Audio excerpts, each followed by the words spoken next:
Pada pelajaran kali ini kita akan membahas rumus nama orang. Nah, ada 4 kriteria apabila kita ingin membaca rumus nama orang. Apa sih rumus nama orang itu? Nanti kita akan memahaminya secara lebih detail.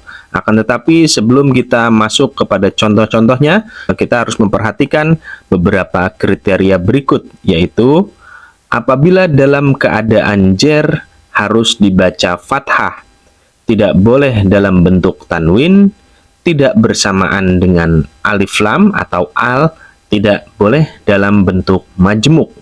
Jadi ada rumus nama orang yang rumusnya tersebut berbeda dengan kebiasaan rumus-rumus nama orang yang lainnya.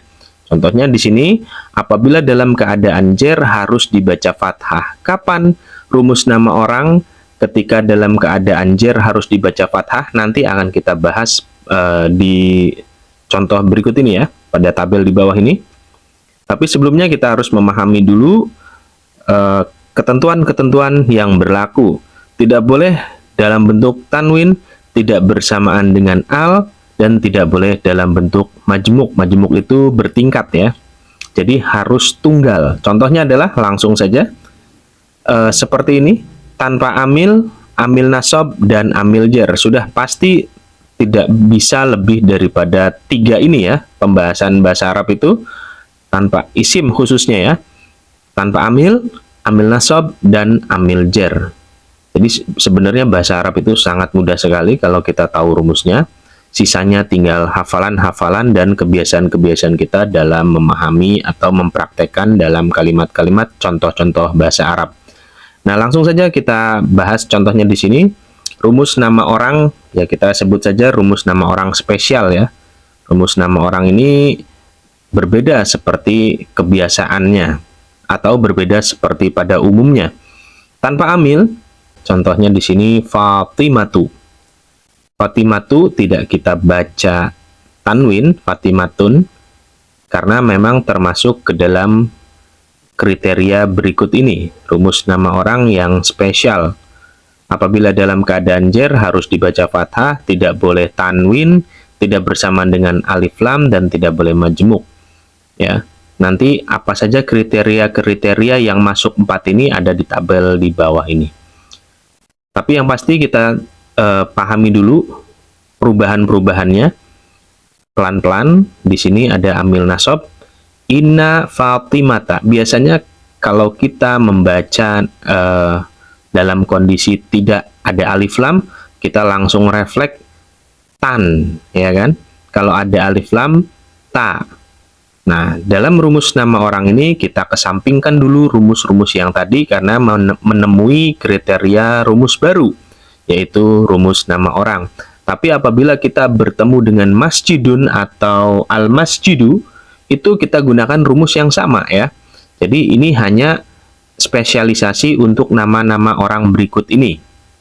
Fatimatu, inna Fatimata, min Fatimata. Jadi tidak bisa kita min Fatimatin atau min Fatimati. Jadi tanpa amil dibaca Fatimatu, ada amil nasab inna Fatimata, ada amil jar min Fatimata. Nah, kita pasti refleks min Fatimatin. Ya, memang seperti itu. Harusnya ya, kalau sesuai rumus-rumus yang kita sudah pelajari, itu akan berubah menjadi ketika amil jar berubah menjadi kasro atau kasroten. Tapi dalam kesempatan kali ini, di sini memiliki spesialisasi yang berbeda. Berikutnya kita baca Utsman. Utsman adalah tergolong spesialisasi nama orang yang berbeda dengan kebanyakan rumus. Contohnya adalah apabila tanpa amil tidak bisa dibaca tanwin dan tidak bisa dibaca kasroh. Utsmanu, inna Utsmana, an Utsmana. Dalam kondisi rofa, Utsman dibaca rofa yaitu dengan cara domah. Dalam kondisi nasab bertemu dengan amil nasab inna, Utsman berubah menjadi inna Utsmana.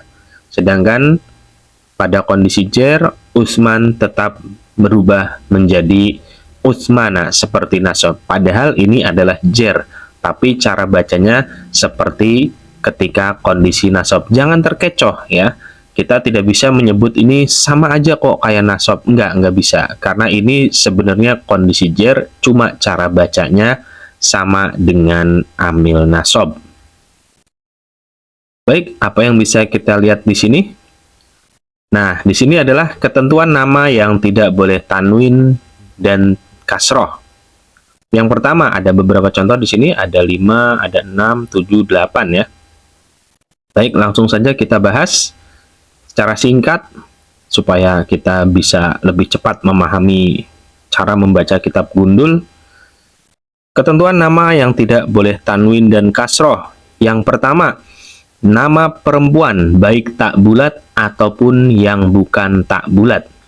Tentu nanti di tengah perjalanan mungkin kita akan menemukan 1 atau 2 nama spesialisasi yang juga keluar dari rumus ini. Tapi itu enggak masalah, nanti kita akan bisa sendiri ya untuk menganalisisnya. Yang pasti kita perlu rumus dasarnya saja. Rumus dasarnya adalah nama perempuan.